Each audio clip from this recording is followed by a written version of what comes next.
Quantos estão felizes de estar aqui nesta noite? Eu queria dizer que eu estou muito feliz aqui. Já estive aqui na segunda-feira pregando aqui através do canal e foi bênção. Deus sempre tem honrado o pastor Cairo neste projeto. E vocês estão prontos para ser alimentados pela palavra do Senhor? Aproveitar que os irmãos estão de pé, vamos abrir Evangelho segundo escreveu João, capítulo de número 11.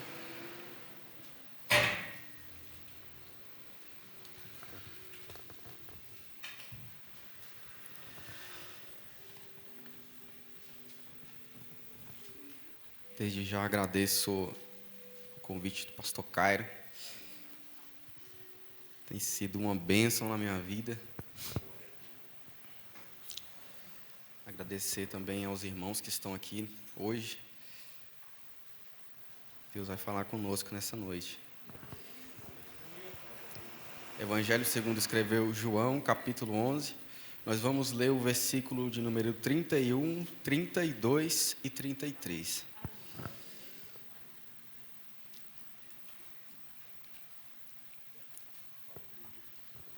Diz assim a palavra do Senhor: Vendo, pois, os judeus que estava com ela em casa e a consolavam, que Maria apressadamente se levantara e saíra, seguiram-na dizendo: Vai ao sepulcro para chorar ali. 32.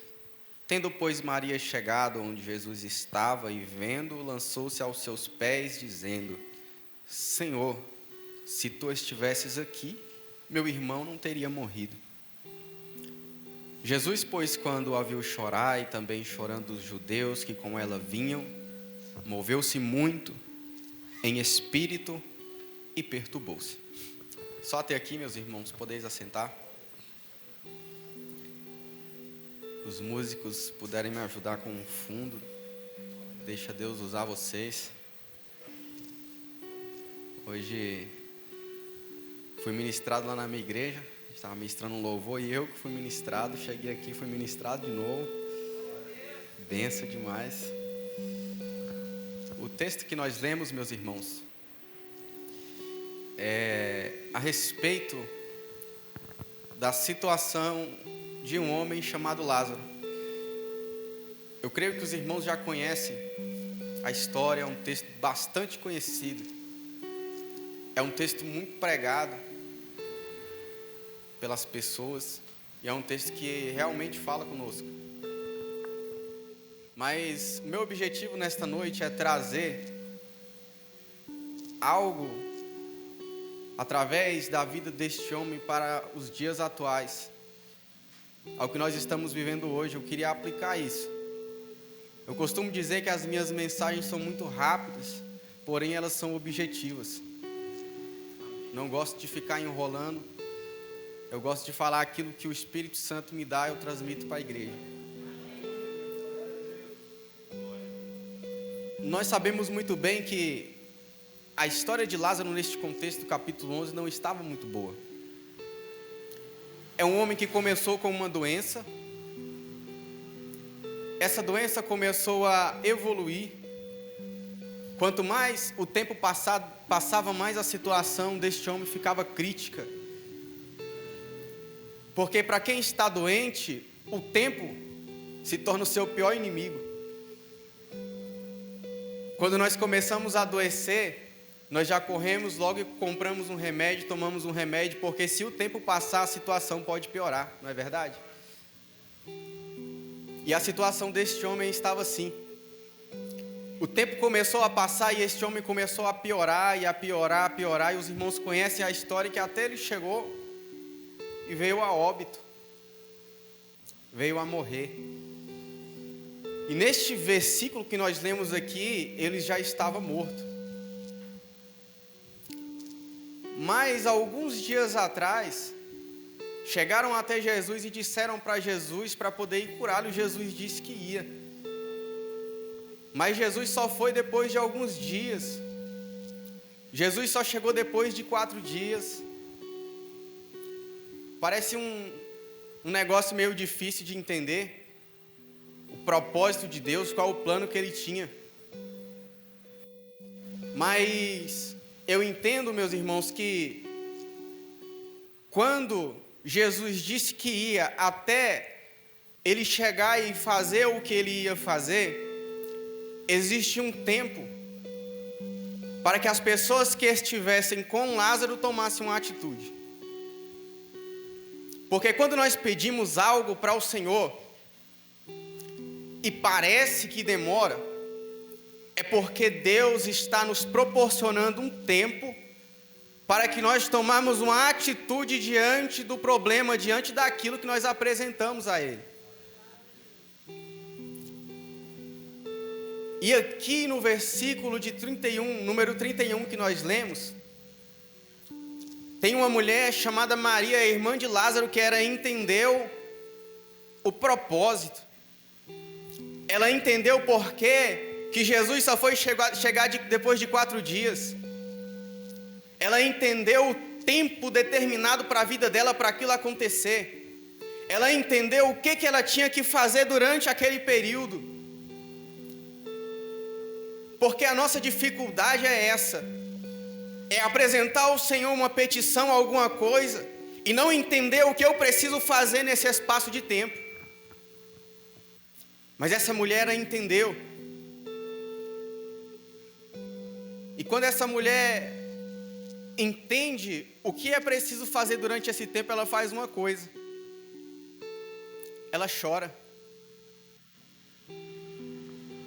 Porque o tempo determinado para Deus, de Deus na vida dela, não era para ficar dando risada. Não era para ficar indo na casa das amigas para ficar falando algumas coisas, contando piadinha. O tempo de Deus na vida dela é para ela chorar por aquilo que estava perdido. E trazendo essa situação para os dias atuais, o que nós estamos vivendo hoje, como disse a nossa pastora aqui, o tempo que Deus tem proporcionado para a tua igreja é um tempo onde nós temos que dobrar os nossos joelhos no chão e orar. Porque se você parar para observar a situação da humanidade nos dias de hoje, cada dia que passa ela tem ficado pior. Cada dia que passa a humanidade tem entrado em decadência, tem ficado doente. O tempo vai passando, a humanidade tem ficado cada dia pior.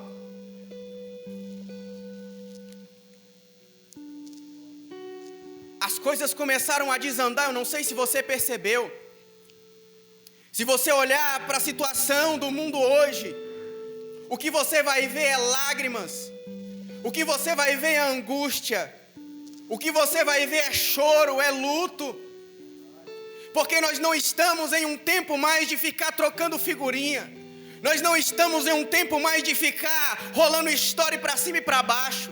Nós não estamos mais em um tempo de ficar tirando selfie no Instagram. Nós não estamos mais em um tempo em ficar contando piadinha. Nós não estamos mais em um tempo de ficar perdendo tempo. Mas nós estamos em um tempo de nos quebrantar diante da presença do Senhor. Porque tem pessoas lá fora que precisam das nossas lágrimas.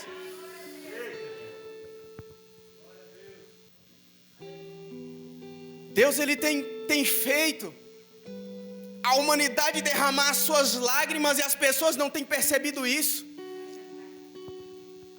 Deus tem proporcionado um tempo para os crentes poder buscar mais a presença do Senhor, se achegar ao altar do Senhor, buscando a presença dEle, chorando, derramando lágrimas, mas as pessoas não têm percebido isso.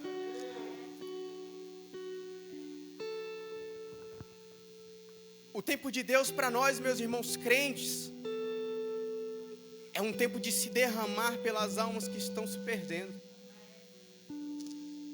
É um tempo de chorar, porque nessa hora tem um morador de rua que está com frio. Nessa hora tem alguém que está no leito de hospital, prestes a morrer e ainda não teve um encontro com Jesus. Tem alguém lá no centro de recuperação lutando contra o vício e não sabe nem se vai conseguir porque o vício é tão forte na vida dele e está precisando de alguém para ir lá e pregar a palavra do Senhor para ele. Neste exato momento tem uma criança sendo violentada, assassinada. Nesse exato momento tem coisas acontecendo no mundo inteiro. E os crentes, infelizmente, no contexto de hoje, têm procurado beneficiar-se a si mesmo diante da situação em que o mundo está. Mas não é hora de fazer isso. É hora de eu procurar ver o que está acontecendo ao meu redor e procurar uma solução para isso. E a solução é simples, meu pastor. É chorar.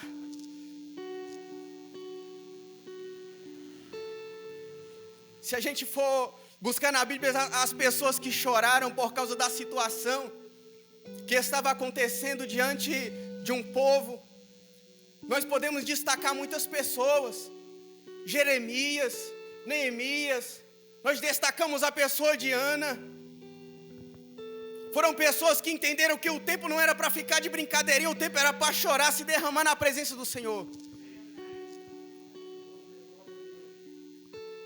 Uma vez Neemias estava nas suas atividades normais, como as pessoas estão nos dias de hoje.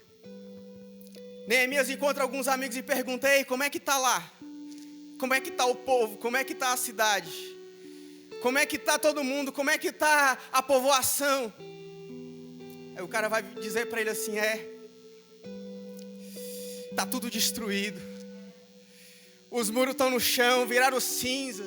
As portas foram queimadas, os portões foram queimados. Está tudo derrubado. Quando Neemias tem essa notícia, Neemias, ele se retira e vai orar, jejuar, se humilhar. Ele vai falar com Deus. Deus estava vendo a situação, mas Neemias, ele tinha que apresentar a situação até o Senhor. E o meu objetivo aqui nessa noite é convidar você a alcançar um nível mais alto. É convidar você a parar de chorar por si mesmo e a começar a chorar por outras pessoas. Porque quando a Bíblia diz que nós temos que orar uns pelos outros, é isso. Enquanto o irmão evangelista chora pelo outro, o outro vai chorar por ele e assim vai. Isso é igreja, meu irmão. É um chorando pelo outro, um se derramando pelo outro. É chorando pelas pessoas que estão se perdendo nessa cidade. Deus está querendo levantar uma geração nesses nossos tempos, uma geração de Jeremias, uma geração de Neemias, uma geração de Ana. Não importa se é jovem, não importa se é adolescente, não importa se é adulto, se já é da terceira idade, mas Deus quer levantar uma geração que chora. Pode ter uma pessoa na sua família precisando de uma lágrima sua. Tem gente nessa hora precisando do teu choro. A Bíblia vai dizer que bem-aventurados que choram. Mas que negócio às vezes parece meio contraditório. Feliz é aquele que chora. Às vezes é meio difícil de entender. Como é que é isso, irmão Franklin? Como é que é esse negócio de eu sou feliz porque eu choro? Sendo que o que me faz chorar é tristeza, o que me faz chorar é desilusão, o que me faz chorar é dificuldade, é problema. Mas a bem-aventurança daquele que chora é a consolação. Eu estou dizendo que se você a partir de hoje colocar o seu joelho no chão e começar a chorar diante da presença do Senhor e começar a buscar Ele, começar a derramar lágrima pelo filho, começar a derramar lágrima pela filha, começar a derramar lágrima pelo papai, pela mamãe, começar a derramar lágrima pelo pastor, pelo evangelista, pelas pessoas que estão aqui à frente dessa obra, as coisas vão começar a andar na tua vida, vai começar a acontecer coisa em você, na tua casa, que você vai ficar de cara e você vai perceber que foi as lágrimas que movimentaram o mundo espiritual.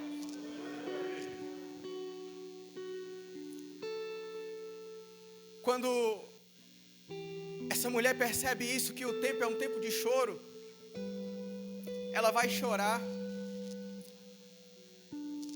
E é engraçado que o texto diz que ela não estava chorando sozinha, meu pastor. ela não chorava sozinha. Tinha pessoas do lado dela que choravam junto com ela.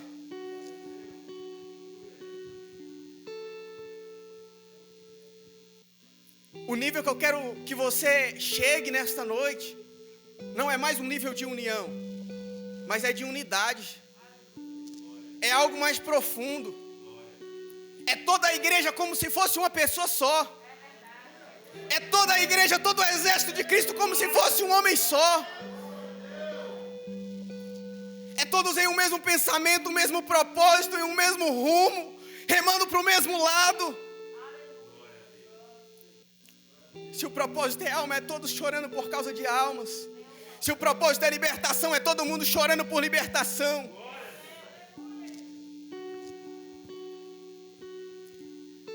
A última vez que eu vi a Bíblia falar de unidade, desceu o Espírito Santo do céu e encheu aquele povo, meu irmão.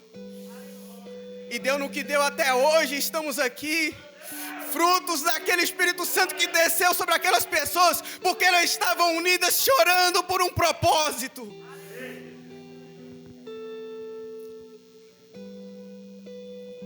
Meu propósito aqui nesta noite é esse. É mostrar para você que já é tempo, meu irmão, de molhar o travesseiro com lágrimas. Já é tempo de chegar aqui na igreja antes de começar o culto, o banco já está tudo molhado de lágrima. É tempo de chegar aqui no altar e se derramar nos pés do Senhor. É tempo de buscar o Senhor. É tempo de estar mais perto dEle. A partir do momento que nós entendemos isso, pode levantar o inferno, pode levantar o pecado, pode levantar o homem, pode levantar tudo, mas a igreja não cai, ela continua de pé.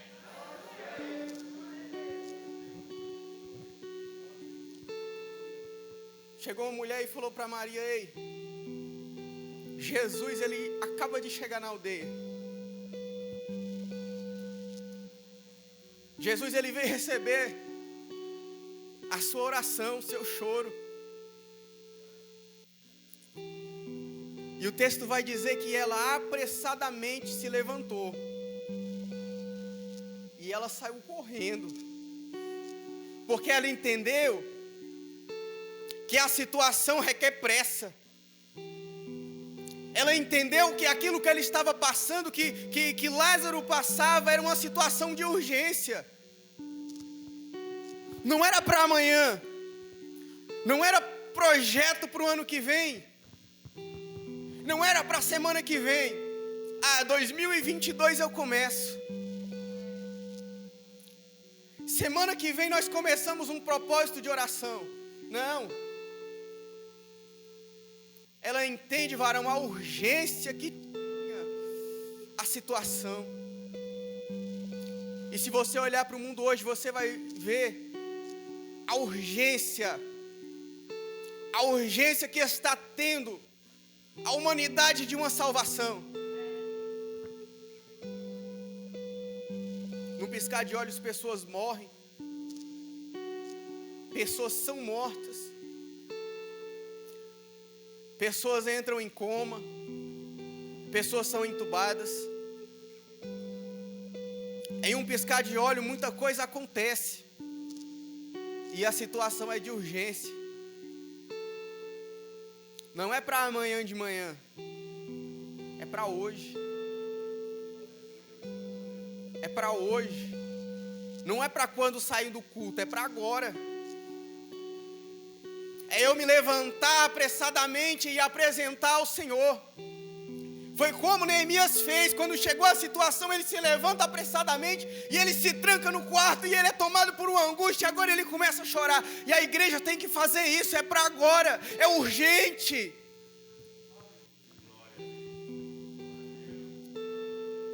O crente, ele precisa ter isso em mente.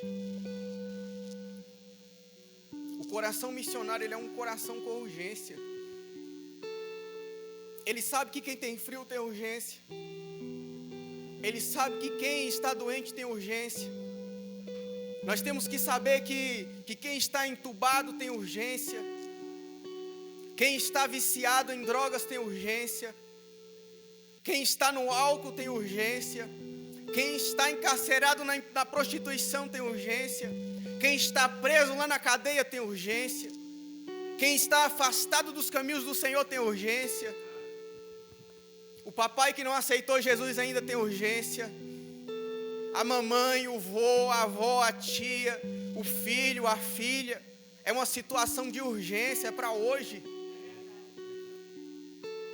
Não dá para esperar mais. Não dá para esperar mais, meu irmão. Eu te convido hoje ainda a entrar junto comigo nessa batalha. Eu te convido, se você ainda não entrou, se você entrou, amém. Você está dentro do plano, você está dentro do propósito, mas se você não entrou ainda, eu convido você a neste exato momento a começar a contorcer o teu coração ao contrário e voltar ele para o centro da vontade do Senhor. Sem lágrimas não tem salvação, sem lágrimas não tem libertação, sem choro, meu irmão, não tem salvação.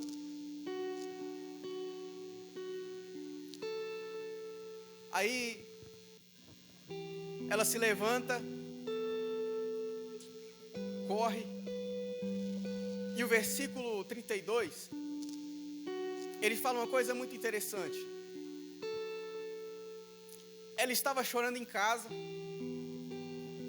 Quando chega a notícia, ela se levanta e vai aos pés de Jesus.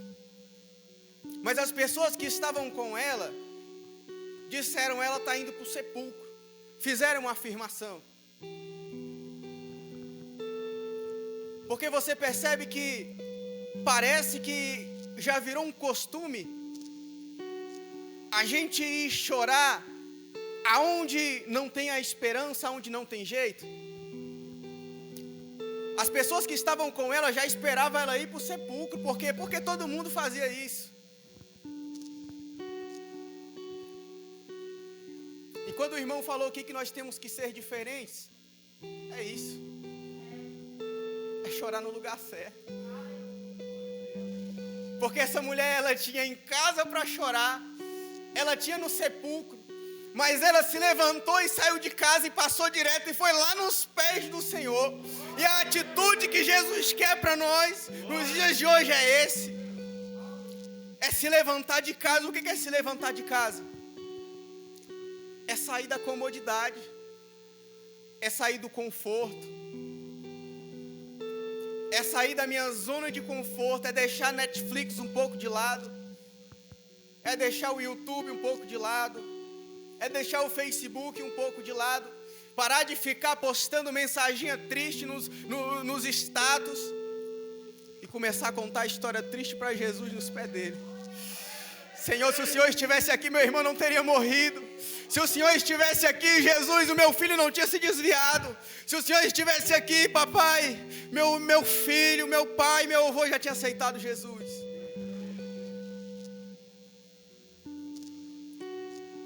Meu irmão, já deu. Status de WhatsApp, meu irmão, a partir de hoje nunca mais, por favor. O evangelho, ele deve ser pregado aí nas ruas, através da rede social. Não é para ficar postando carinha de choro. Tem uma revelação na Bíblia que eu gosto muito, que é a revelação é essa aqui, ó. Quando orares, entra no teu quarto, fecha a tua porta e ora ao Senhor em secreto, que aquele que te ouve irá te recompensar. A minha oração, meu irmão, ela tem que ser uma oração sincera. Não é aquela oração de fariseu para o pastor ver que eu estou orando, para o meu líder ver que eu estou orando. Porque quem vai receber não é o pastor, não é o líder, não é o obreiro. Quem vai receber é Jesus. E a partir do momento que eu entendo isso, eu alcanço um nível mais alto. A partir do momento, meu irmão, que eu entendo isso, é como se eu estivesse vestindo as asas daquele versículo que aqueles que esperam no Senhor sobem como águias, com asas, correm e não se cansam, caminham e não se fatigam. A partir do momento que eu percebo isso, a minha vida ela começa a alcançar uma dimensão maior, uma dimensão espiritual mais alta. As coisas começam a acontecer na minha vida e eu percebo com os meus próprios olhos o agir de Deus.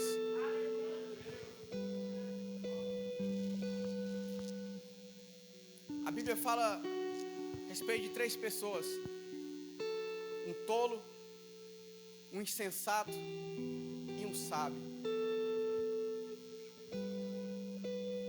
Um tolo não tem noção do que faz. Faz as coisas sem pensar. Não tem mais esperança, não tem mais perspectiva. O tolo é aquele que chora no sepulcro. É aquele que está sempre com o pensamento: não tem mais jeito, não vai dar certo, eu não acredito. O insensato é aquele que chora em casa, porque ele não sabe a gravidade do problema, ele conta o problema para qualquer pessoa.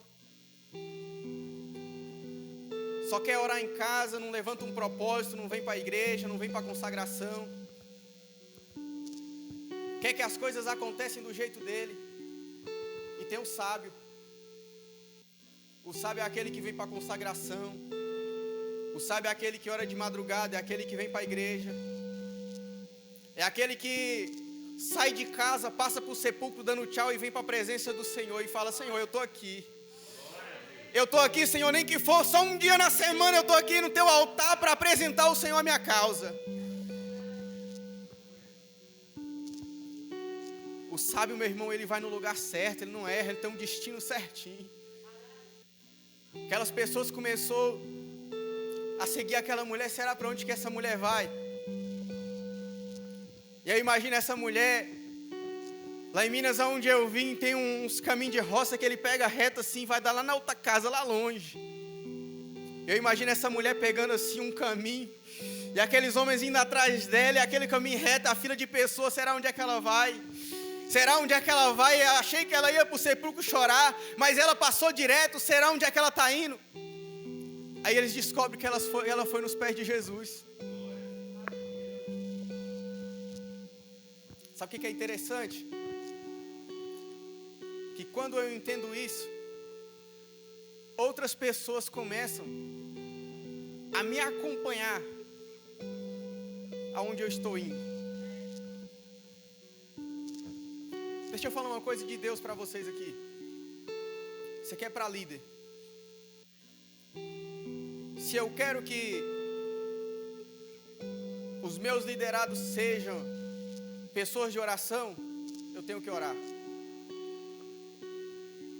Se eu quero que os meus liderados sejam pessoas obedientes, eu tenho que obedecer.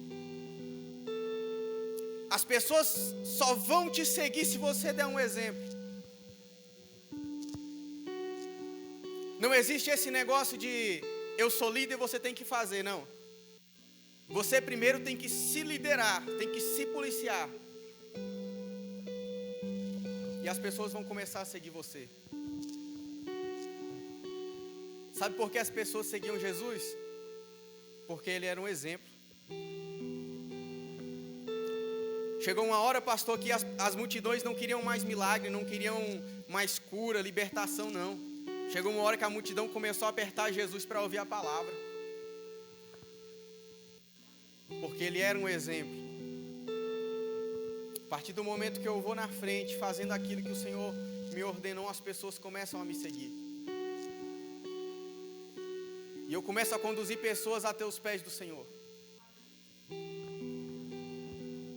Se o Ministério de Louvor tiver uma música preparada, deixa Deus usar vocês. Estou terminando a minha pregação.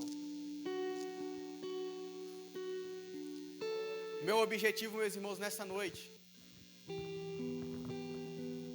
é que você saia daqui entendendo isto.